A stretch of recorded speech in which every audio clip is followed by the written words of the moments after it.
আজকে আমি সুভাষিসের কিচেনের নতুন একটা রেসিপি নিয়ে চলে এসেছি।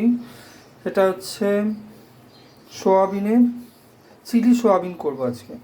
তা চিলি সোয়াবিন করতে গেলে কী কী লাগবে আমাদের, এই সোয়াবিনটাকে আমি আগে সেদ্ধ করে নিখড়ে নিয়েছি। 1 চামচ আদা বাটা, নুন, কাশ্মীরি মির্চ, হলুদ আর চাট মশলা। আর এখানে কর্নফ্লাওয়ার আছে, এখানে রিফাইন অয়েল আছে, আপনারা সরষের তেল ইউজ করতে পারেন।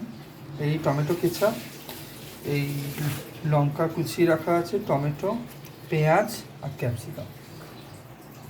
এরপর আমি এটাকে আদা,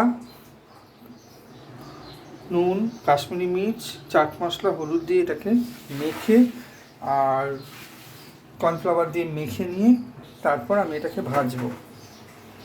দেখুন বন্ধুরা, আমরা এবার মিশিয়ে নিয়েছি, এটাকে ম্যারিনেট করে নিয়েছি। আর একটা লেবু এর মধ্যে, গন্ধরাজ লেবু এর মধ্যে আমি একটু দিয়ে দেবো।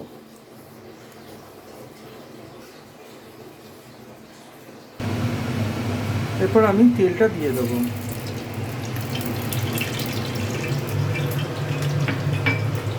আচ্ছা, রান্নার মধ্যে একটা উপকরণ আমি মিক্স করে দিয়েছি, সেটা হচ্ছে আদা কুচি আর রসুন কুচি।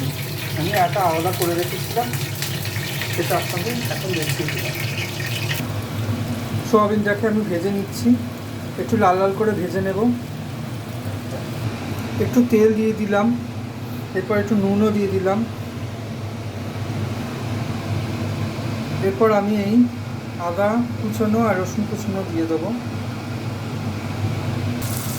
পেঁয়াজ, টমেটো, ক্যাপসিকাম, কাঁচা লঙ্কা, আমি এগুলো সব তেলে ভেজে নেবো। এবার এই সবগুলো এরকম করে আমি একটু ভেজে নিচ্ছি লাল করে।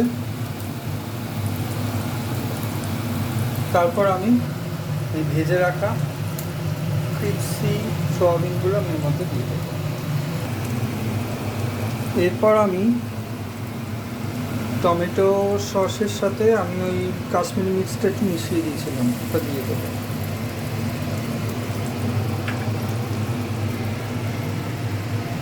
কিছুটা কর্নফ্লাওয়ারগুলোও আমি ওর মধ্যে দিয়ে দিলাম। দিয়ে আমি এবার এটাকে একটু নাড়াচাড়া করব। তারপর আমি সোয়াবিনটা দিয়ে দেব। আমি এর মধ্যে এটা দিয়ে দিয়েছি, একটু জলও দিয়ে অ্যাড করে দিয়েছি। এবার এটাকে ঢাকা দিয়ে আমি 5 মিনিট মতো রাখবো। আমার রেড চিলি সোয়াবিন তৈরি। আপনারা বাড়িতে ট্রাই করতে পারেন আমার রেসিপিটা দেখে। আর নতুন নতুন আপডেট পেতে আমার চ্যানেলটিকে সাবস্ক্রাইব করবেন প্লিজ। সুভাষিসের কিচেন।